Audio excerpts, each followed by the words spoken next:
반갑습니다. 제가 오래전에 갈라디아서 설교를 하면서 말씀을 드렸듯이 복음은 하나입니다. 복음이 둘 이상일 수 없다. 성경이 말하고 또 우리가 믿는 복음은 하나이다. 다른 종류의 복음이 있을 수 없다는 뜻입니다. 사실 다른이라는 말 자체가 들어가면 그건 복음이 아니라는 것을 스스로 인정하는 것이 될 겁니다. 여러분 가운데도 이 단어를 잘 아시는 분이 있겠지만, 복음이라는 건 유앙겔리온 이렇게 표현을 하고 헬란 말로, 그다음에 우리가 소위 얘기해서 굿뉴스 그렇게 얘기도 하고, 여러분이 가스펠송 그럴 때 가스펠이라는 단어도 쓰기도 합니다. 그러면 좋은 소식이라고 했을 때 무엇이 좋은 소식이냐? 사람마다 자신에게 좋은 소식이 다를 수 있죠. 예를 들어서 아픈 분에게는 건강하게 됐다, 병이 나았다, 이것이 당연히 좋은 소식이 될 것이고, 가난한 분들에게는, 경제적으로 어려운 분들에게는 월급이 올랐다 또는 사례가 올랐다, 그 다음에 본인이 갖고 있는 부동산이 올랐다, 이것도 다 좋은 소식일 겁니다. 하지만 그런 소식들은 모두에게 좋은 소식이 될 수는 없습니다.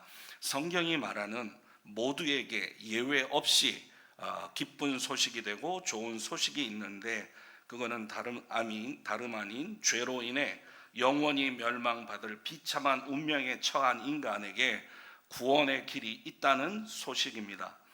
예수께서 우리의 모든 죄를 대속하심으로 그를 믿는 자는 아무런 조건 없이 영생을 얻는다. 이거보다 더 좋은 소식은 없습니다. 우리 교육 하시는 우리 선생님들께서 교육을 하실 때 저는 한 가지 단어를 추가해 줬으면 좋겠습니다. 예를 들어서 예수님이 우리를 위해서 죽으셨습니다. 맞는 말씀입니다. 그렇지만 위한다라는 말보다 더 좋은 것은 우리를 대신해서 죽으셨다입니다. 이거는 굉장히 대속의 교리에 대한 내용이니까 예를 들어서 한 번 더 얘기를 해주시면 좋겠습니다. 그리스도께서 우리를 위해서 죽으셨습니다. 우리를 위해 죽으셨습니다. 그리고 그리스도께서 우리를 대신해서 죽으셨습니다.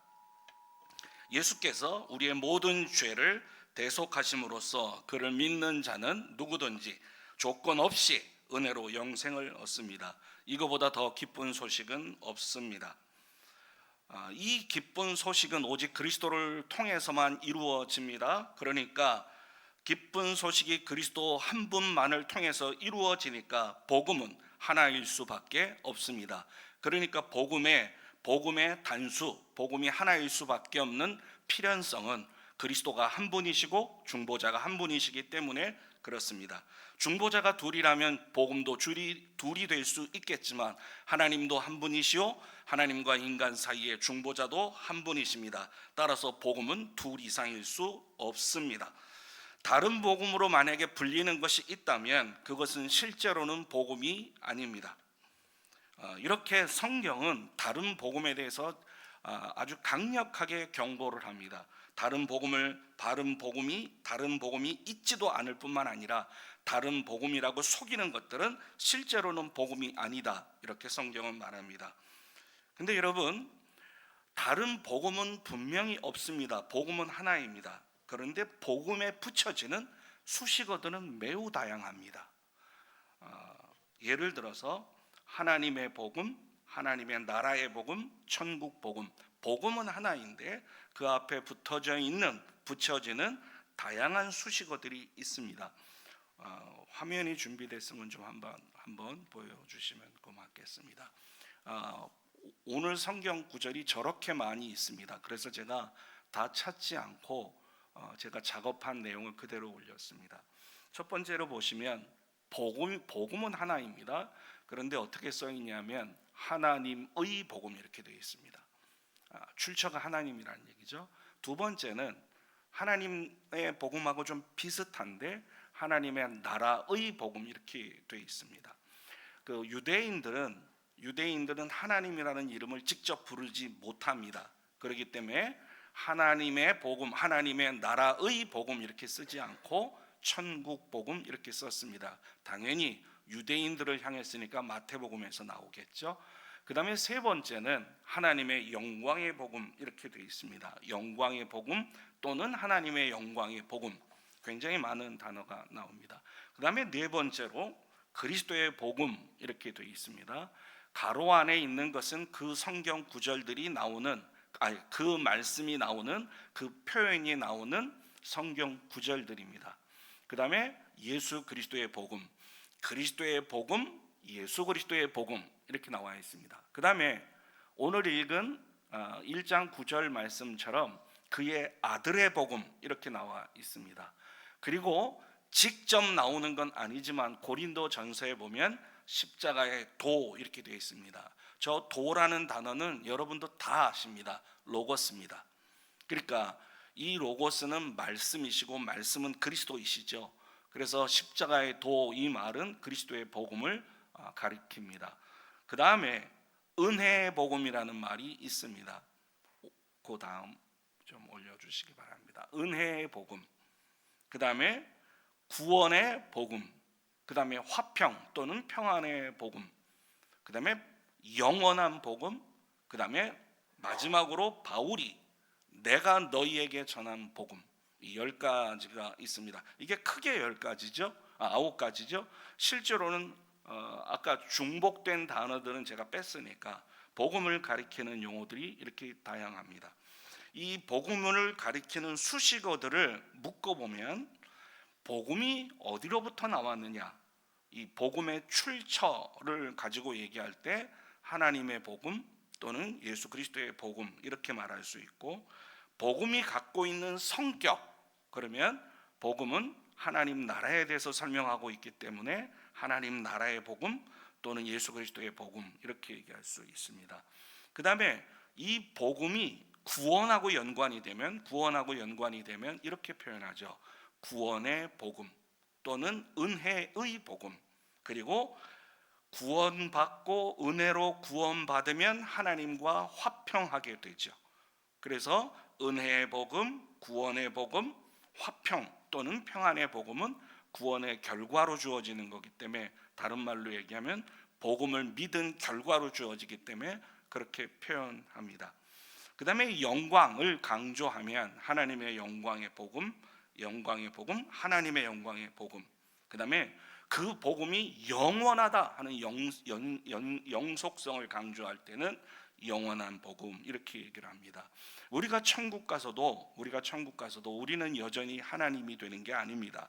우리가 천국 가서도 우리는 여전히 피조물이고 여전히 그러니까 우리가 천국에 가서도 신화, 하나님 같은 존재가 되는 것이 아닙니다. 지금보다 우리가 하나님에 대해서 상상할 수 없을 정도로 많이 알겠지만 그래도 하나님을 완전히 알지 못합니다.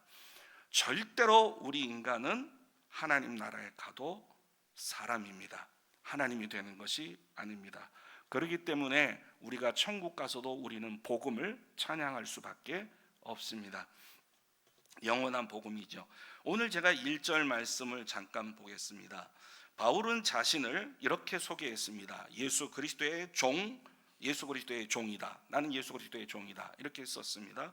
여러분 한번 생각해 보십시오. 예수 그리스도의 종이다. 나는 예수 그리스도의 종이다. 그렇다면 예수 그리스도의 복음 이렇게 표현하는 게 자연스럽지 않겠습니까?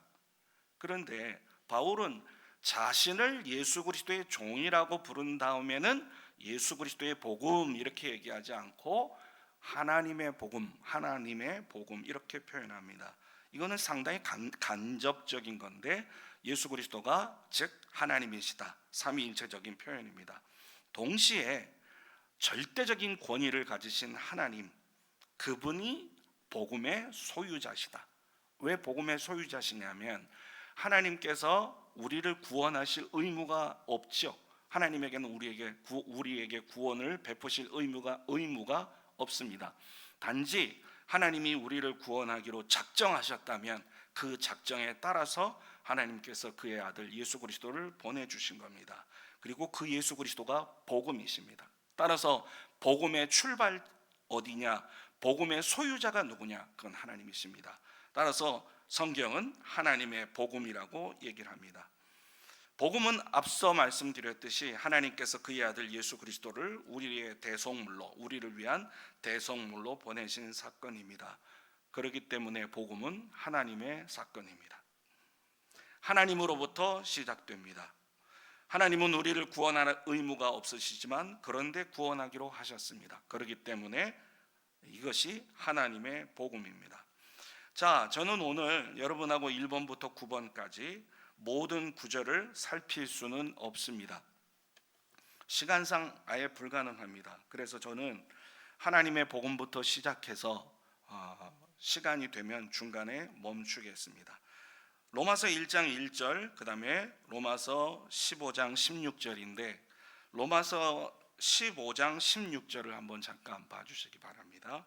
이 은혜는 곧 나로 이방인을 위하여 그리스도 예수의 일꾼이 되어 하나님의 복음의 제사장 직분을 하게 하사 이방인을 제물로 드리는 것이 성령 안에서 거룩하게 되어 받으실 만하게 하려 하심이라. 여기에 보면 하나님의 복음이 나옵니다. 그러면 1장 1절에도 하나님의 복음이 나오고 로마서 15장 16절에도 하나님의 복음이 나옵니다. 여러분 잠깐 주목해 보십시오. 저를 쳐다보라는 게 아니라 주목해 보십시오. 여러분은 십자가의 복음이 익숙합니까? 하나님의 복음이 익숙합니까? 당연히 우리에게는 십자가의 복음이 훨씬 더 익숙한 용어입니다. 그런데 여러분이 몰라서 그렇지 하나님의 복음, 하나님의 나라의 복음이라는 말은 성경에 매우 많이 등장합니다. 잠시 후에 살펴보겠지만 예수님의 사역 가운데는 하나님 나라의 복음, 하나님의 복음, 천국 복음 굉장히 반복돼서 나옵니다. 여러분이 오늘 설교 가운데 이 내용에 대한 지식을 가졌으면 좋겠습니다. 하이델베르그 요리문답은 믿음에 대해서 이렇게 얘기합니다. 우리가 하나님에 대한 믿음을 갖는 데는 두 가지가 필요하다. 첫째는 지식이요, 둘째는 신뢰이다. 하나님에 대해서 많이 알면 알수록 하나님을 신뢰하게 되고 그것이 곧 확신이고 믿음이다. 여러분이 오늘 말씀을 듣고 순종하는 것 중요합니다. 그런데 오늘은 순종보다 더 중요한 것이 무엇이냐면 하나님의 복음에 대한 지식입니다. 그 지식이 없으면 순종할 것도 없습니다. 지식을 아는 것이 그래서 중요합니다. 여러분 머리를 키운다는 말이 아니라 하나님의 말씀에 대한 진리에 대한 진리에 대한 지식이 있어야 됩니다. 마가복음 한번 보겠습니다. 1장 14절에서 15절입니다. 마가복음 1장 14절에서 15절. 요한이 잡힌 후에, 세례 요한입니다. 세례 요한이 잡힌 후에 예수께서 갈릴리에 오셔서 하나님의 복음을 전파하여 이르시되 때가 찼고 하나님의 나라가 가까이 왔으니 회개하고 복음을 믿으라. 자, 이 14절과 15절에서 우리의 눈을 끄는 단어가 있죠. 첫째는 하나님의 복음입니다. 그 다음에 하나님의 나라입니다. 그 다음에 복음입니다. 마가복음의 이 말씀은 우리로 하여금 생각을 깊게 합니다. 하나님의 복음, 하나님의 나라, 그렇다면 하나님의 나라는 곧 하나님의 복음이겠다.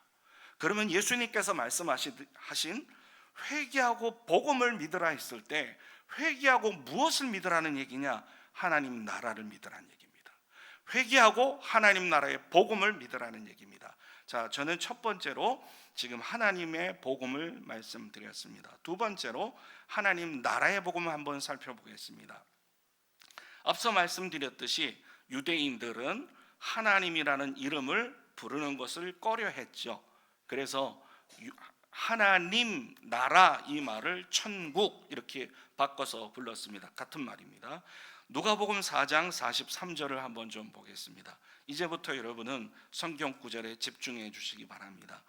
예수님께서 이르시되 내가 다른 동네들에서도 하나님 나라 복음을, 하나님의 나라, 하나님의 나라 복음을 전하려야 하리니 나는 이 일을 위해 보내심을 받았노라 하시고, 여러분 예수님께서 지금 하나님의 나라 복음을 얘기하셨습니다. 마태복음 4장 23절 한번 보시기 바랍니다. 지금 유대인들이 바꿔서 부르는 내용을 지금 설명합니다. 예수께서 온 갈릴리에 두루 다니사 그들의 회당에서 가르치시며 그다음 뭐라고 되어 있습니까? 이때는 천국 복음이라고 되어 있습니다. 당연히 마태복음이니까 그렇게 적혀 있겠죠. 마태복음 24장 14절을 보면 이렇게 되어 있습니다. 이 천국 복음이 모든 민족에게 증언되기 위하여 온 세상에 전파될 것이다. 그러니까 지금 계속해서 반복되는 것은 무엇이냐면 하나님의 복음, 하나님 나라의 복음, 그 다음에 천국 복음, 이것은 같은 의미로 사용되고 있습니다.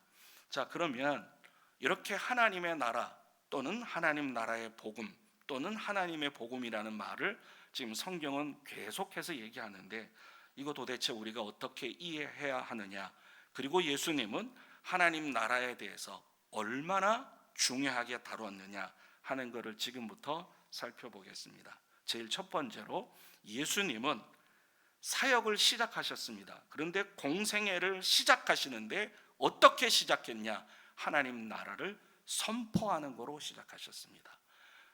기억을 하십시오. 예수님은 사역의 시작 첫 번째가 뭐였냐면 하나님 나라였습니다. 하나님 나라를 선포함으로 예수 그리스도의 공생애가 시작이 됩니다. 마가복음 14, 15 아까 우리 읽었던 말씀입니다. 요한이 잡힌 후에 예수께서 갈릴리에서 오셔서, 요한이 잡히신 후니까 요거 있을 것 같은데요. 갈릴리 가나에 오셔서 하나님의 복음, 하나님 나라의 복음을 전파하셨습니다. 그리고 이르시되 때가 찼고 하나님의 나라가 가까이 왔다, 이렇게 돼 있죠. 예수님의 사역의 첫 번째 메시지가 무엇이냐? 하나님 나라였습니다. 뿐만 아니라 이제 예수님이 사역을 시작하셨습니다. 예수님이 가시는 곳곳마다 무엇을 하셨느냐? 우리는 병자를 고치고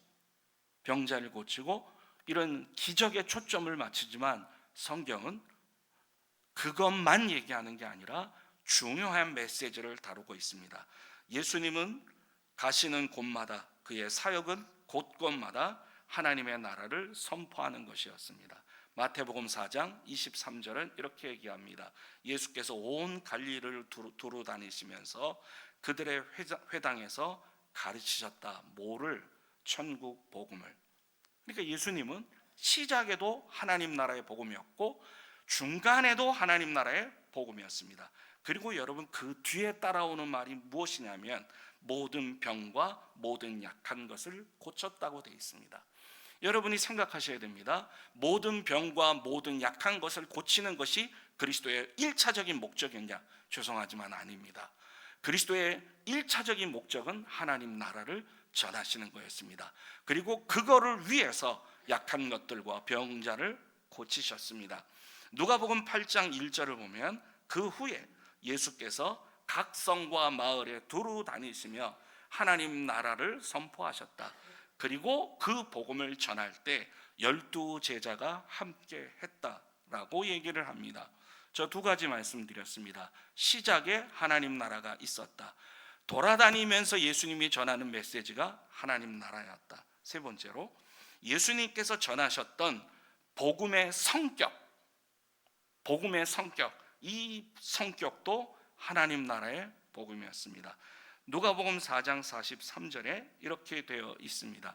예수께서 이르시되 내가 다른 동네들에서도 하나님의 나라 복음을 전하여야 하리니 나는 이 일을 위해서 보냄을 받았다고 얘기합니다. 예수님의 복음의 성격이 무엇이냐? 하나님 나라의 복음이었습니다. 예수님이 하셨던 설교 주제도 하나님의 나라였습니다. 마가복음 4장 30절을 보면 또 이르시되 우리가 하나님의 나라를 어떻게 비교할꼬 또 무슨 비유로 나타냈고, 예수 그리스도가 하셨던 설교의 주제도 하나님의 나라였습니다. 놀랍게도 그 다음이 우리를 더 놀라게 합니다. 여러분, 예수님이 부활하셨습니다. 부활하신 예수님이 나 부활했다, 너희가 보는 것처럼 나 부활했다, 이렇게 얘기하셔야 되죠. 근데 예수님 분명히 얘기하셨습니다. 도마에게 나 부활했다, 의심하지 말아라, 나를 만져보고 내가 부활한 것을 믿어라, 이렇게 되어 있습니다. 그러니까 분명히 예수님은 자신이 부활하신 것을 드러내고 증명하셨습니다. 그런데 성경에 우리가 간과하고 있는 구절이 하나 있습니다. 그것이 사도행전 1장 3절입니다. 사도행전 1장 3절을 보시면 이렇게 되어 있습니다. 그가 고난 받으신 후에 또한 그들에게 확실한 많은 증거로 친히 살아계심을 나타내사 40일 동안 그들에게 보이시며 하나님 나라의 일을 말씀하심이니라. 여러분, 주님 부활하신 다음에 40일 동안 뭐 하셨냐? 하나님 나라 전하셨습니다. 그러니까 예수 그리스도는 사역의 처음부터 죽으시고 부활하실 때까지 하나님 나라만을 전하셨습니다. 놀랍죠? 그것뿐만이 아닙니다.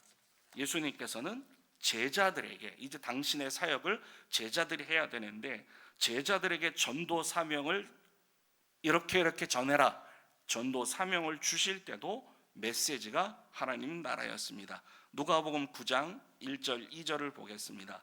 예수께서 12제자를 불러 모으사 모든 귀신을 제어하며 병 고치는 능력과 권위를 주시고, 이 능력을 주셨습니다. 그리고 나서 뭐라고 얘기하셨느냐? 하나님의 나라를 전파하며 앓는 자를 고치게 하려고 내보내시며, 제자들을 보낼 때도 하나님 나라가 핵심이었습니다. 여기서 끝나지 않습니다. 예수님은 종말을 예언하실 때도 하나님의 나라하고 직접 연관을 시키셨습니다. 마태복음 24장 14절을 보면 이렇게 얘기하시네요. 이 천국 복음이 모든 민족에게 증언되기 위하여 온 세상에 전파되리니 그제야 끝이 오리라. 이 천국 복음이 모든 민족에게 증언될 것이다. 그제야 끝이 올 것이다. 종말을 예언하실 때도 그리스도는 하나님의 나라를 얘기하셨습니다. 여러분, 제가 성경 구절을 꽤 많이 찾았는데 이 성경 구절만 갖고 봐도 하나님의 나라가 얼마나 중요한지는 아시겠죠. 예수님의 사역 시작에도 하나님의 나라, 가는 곳곳마다 하나님의 나라, 설교의 내용도 하나님의 나라, 가르침의 주제도 하나님의 나라, 제자들에게 명령하실 때도 하나님의 나라, 부활하신 후에도 40일 동안 하나님의 나라 전파, 그리고 종말을 예언하실 때도 하나님의 나라였습니다. 그런데 이 중요한 하나님의 나라를 우리가 잘 모릅니다. 하나님의 나라하고 교회는 직접 연관이 되어 있습니다. 그러니까 우리가 하나님 나라를 모르면 교회도 모릅니다. 교회를 알기 위해서는 하나님의 나라를 알아야 됩니다. 제가 이 얘기를 드린 것으로 기억이 납니다. 예수님께서 내가 누구냐, 사람들이 나를 누구냐 이렇게 얘기했을 때 제자들이 얘기를 했습니다. 사람들은 예수님을 가리켜서 선지자라고 합니다. 또는 어떤 사람이라고 합니다. 어떤 사람이라고 합니다. 라고 얘기를 하니까 예수님께서 이런 말씀을 하셨죠. 그러면 너희는 나를 누구라고 생각하느냐? 베드로가 제자들을 대표해서 얘기합니다. 주는 그리스도시요 살아계신 하나님의 아들입니다.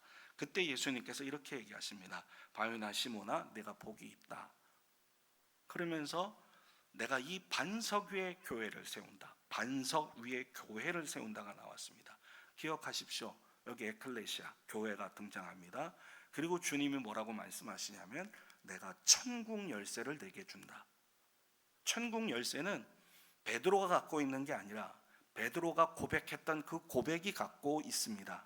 그래서 베드로가 했던 고백이 천국 열쇠라는 거죠. 하나님 나라와 교회가 어디서 만나느냐? 신앙 고백에서 만납니다. 주는 그리스도시요 살아계신 하나님의 아들입니다. 여기서 교회와 하나님의 나라가 만납니다. 이 말을 바꾸면 하나님 나라의 복음이 전파되는 곳에서 교회가 시작됩니다. 하나님 나라를 모르면 교회도 모릅니다. 우리는 그래서 교회를 알려면 하나님 나라를 알아야 됩니다. 이 중요한 하나님의 나라가 무엇인가? 바꿔 말하면 하나님 나라의 본질이 무엇인가? 여러분, 제가 이 말을 드린 적이 있는데 다시 한번 떠올려 보십시오. 우리가 이제 8월 달에 일본 가는데 일본에 갑니까? 일본이 옵니까? 멍청한 질문이죠. 일본에 가죠. 일본이 어떻게 옵니까? 그러면 이 멍청한 질문을 바꿔보겠습니다. 하나님 나라에 갑니까? 하나님 나라가 옵니까? 죄송하지만 하나님 나라 온다고 되어 있습니다. 회개하라, 하나님의 나라가 가까이 왔다. 여러분, 여기서 우리가 알 수 있는 것은 하나님 나라는 우리가 말하는 일반적인 나라하고 무엇인가 근본적으로 다른 겁니다. 우리는 절대로 일본에 가지 일본이 안 옵니다. 어떻게 일본이 옵니까? 우리가 미국 가지 미국이 어떻게 우리에게 옵니까? 우리가 하나님 나라 갑니다. 죽으면 갑니다. 그런데 중요한 게 있습니다. 하나님 나라가 우리에게 옵니다. 이 사실을 모르면 우리는 정말로 교회도 하나님 나라도 이해하지 못합니다. 하나님 나라는 오는 나라입니다. 하나님의 나라는 민족적인 이스라엘 왕국의 회복도 아니고 우리가 추구하는 복지국가도 아닙니다. 1차적으로 하나님의 나라는 하나님의 통치입니다. 하나님의 통치. 다시 말하면 하나님께서 다스리시는 겁니다. 무엇을 가지고? 주권을 가지시고. 물론 다스리시는데 다스림을 받는 영역이 없으면 안 되겠죠. 그러니까 2차적으로는 하나님의 다스림을 받는 영역이겠지만 근본적으로 하나님의 나라는 하나님의 통치입니다. 누가복음 19장에 보면 아주 중요한 말씀이 나옵니다. 누가복음 19장 11절에서 13절입니다. 매우 중요한 말씀입니다. 그들이 이 말씀을 듣고 있을 때 비유를 더하여 말씀하시니 이는 자기가 예루살렘 가까이 오셨고 그들은 하나님의 나라가 당장에 나타날 줄로 생각함이더라. 이르시되 어떤 귀인이 왕위를 받아 가지고 오려고 먼 나라로 갈 때 그 종 열을 불러 은화 열 문화를 주며 이르되 내가 돌아올 때까지 장사하라 하니라.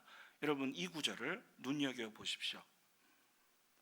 여러분, 어떤 미친 사람이 왕위를 사려고 해외를 갑니까? 해외를 간다고 왕권을 사옵니까? 왕이 돼서 옵니까? 말도 안 되는 얘기죠. 여기서 중요한 건 뭐냐면 하나님 나라를 알려주는 겁니다. 왕위를 가지고 올 수 없습니다. 여러분, 왕이 되려면 투표해서 하든지 아니면 왕의 자손이 되든지 해야지 왕이 되지요. 근데 예수님 지금 비유로 뭐라고 얘기하시냐면 왕위를 사러 먼 나라에 갔다는 얘기입니다. 그렇다면 이 왕위를 갖고 온다는 말은 무엇이냐? 이건 하나님 나라의 통치권을 얘기합니다. 하나님이 다스리는 것. 여러분, 우리가 국가의 3요소 그러면 보통 주권, 그 다음에 국민, 그 다음에 영토 이렇게 얘기하는데 굳이 이것을 갖다가 비유로 하기에는 좀 어려움이 있지만 국가도 있고 우리 땅도 있습니다. 국민도 있습니다. 문제는 주권입니다. 주권은 하나님 나라는 우리에게 있지 않습니다. 하나님에게 있습니다. 여러분, 이제 우리가 주기도문을 한번 보면 주기도문에 이렇게 되어 있습니다. 하늘에 계신 우리 아버지여, 이름이 거룩히 여김을 받으시오며 나라가 임하옵시며 나라가 임하다. 이거 우리가 주기도문을 암송할 때 합니다. 하나님 나라는 우리가 죽어서 가는 천국으로만 이해해서는 안 됩니다. 물론 신자는 죽어서 하나님 나라에 갑니다. 하지만 그것은 전부가 아닙니다. 신자가 살아서, 지금 이렇게 살아서 현재 하나님 나라에 들어가는 것입니다. 그럼 어떻게 들어가느냐? 하나님의 주권을 인정하는 겁니다. 어디에서? 우리의 삶의 모든 영역에서. 하나님의 주권에 제외되는 영역은 단 하나도 없습니다. 얼마 전에 논문을 발표했습니다. 논문을 발표했는데 그때 사실은 목사님께서 시간을 주셔서 우리 특세 기간이었습니다. 근데 목사님께서 진짜 제 어려운 상황 들으시고 논문 쓸 수 있도록 시간을 주셨습니다. 그래서 그 기간에 그 논문을 완료할 수 있었습니다. 그 논문을 발표했을 때 제가 주제가 뭐였냐면 하나님의 주권, 그 다음에 하나님의 우리가 소위 얘기하는 AI, 하나님의 주권과 섭리와 오늘날 하고 있는 이런 AI 문화에 대한 내용을 발표할 수 있었습니다. 여러분, 제가 어떤 학생이 저한테 이런 질문을 했습니다. 여러분 답변을 한번 해보시기 바랍니다. 창문을 열었습니다. 창문 바깥에서 먼지가 들어왔습니다. 먼지가 혹 이렇게 들어올 수 있죠. 이게 하나님의 섭리입니까? 아닙니까? 이게 하나님의 주권과 연관이 돼 있습니까? 안 돼 있습니까? 있습니다. 하나님이 허락하지 않으면 못 들어옵니다. 참새 한 마리가 땅에 떨어지는 것도, 아사리온에 팔리는 것도 하나님 허락이 있어야 됩니다. 제가 그 학생한테 그랬습니다. 바깥에서 창문에서 먼지가 들어오는 것을 하나님의 주권, 하나님의 섭리 가운데 있다, 이렇게 전도사님이 교회에서 가르치면 학생들이 전도사님의 가르침에 의심할 거다. 그렇기 때문에 그렇게 가르치지 말고 문장을 바꿔라. 어떻게 바꾸느냐? 하나님의 섭리와 주권을 벗어난 그 어떤 것도 이 세상에는 존재하지 않습니다. 하나님의 주권과 섭리의 영역에서 벗어나는 것은 단 하나도 없습니다. 그것이 아무리 작게 보여도. 하나님 나라가 가까이 왔습니다.